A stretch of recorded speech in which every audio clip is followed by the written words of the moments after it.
Szia Gyöngyi és Peti! Mi vagyunk a Delta és szeretnénk gratulálni a szerelmetekhez és az egybekelésetekhez. Közös életetek során mindig süssön rátok a nap. Avagy süt a nap élvezd!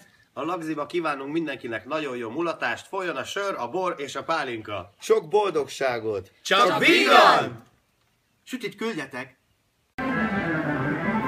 Drága Gyöngyikém, kívánom neked, hogy a Teremtő Jóisten segítsen a következő 120 évben, ami még hátra van, és az a nap pedig, amelyik a életed egyik legboldogabb napja lesz, azon mi lélekben ott teszünk veled, mi az erdeművek. Isten áldjon, sziasztok!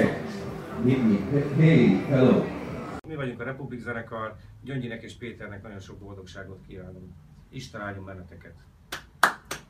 Örömet, boldogságot! Sziasztok! Gyöngyi! Nagyon sok boldogságot kívánok nektek, és fogjátok, imádjátok egymást! Hallom, hogy esküvőtök van, nagyon boldog vagyok ettől! Keressétek egymást! Éppen koncerten vagyok, és mindjárt élek a színpadon! Puszi nektek, szavaztok! Kedves Gyöngyi és Péter, ne haragudjatok, olyan helyzetben láttok, mint amiben nem nagyon szoktatok. Szóval koncert után vagyok, és ezért nézek én csapzottan. Ne haragudjatok, ez a rock and roll. De aki nem izzad, az nem rocker. Én sem vagyok az, de én izzadok, mindegy. Szóval nagyon-nagyon sok boldogságot kívánok nektek, még 100 évre. Amíg éltek, legyetek együtt, és tartsatok is szeretetben egymás mellett. Puszi nektek! Gyöngyi! Ásó! Kapa! Nagy harang! Szia Gyöngyi, Esen vagyok, és nagyon sok boldogságot szeretnék kívánni neked és Péternek is egyaránt. Gratulálok nektek, és vigyázzatok magatokra. Peace!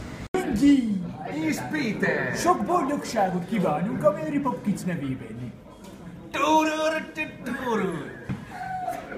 Szia Gyöngyi, én Kefir vagyok a Vétek Együttesből, és ezúton szeretnék nektek sok boldogságot kívánni. Hello! Eminem. 50 Cent!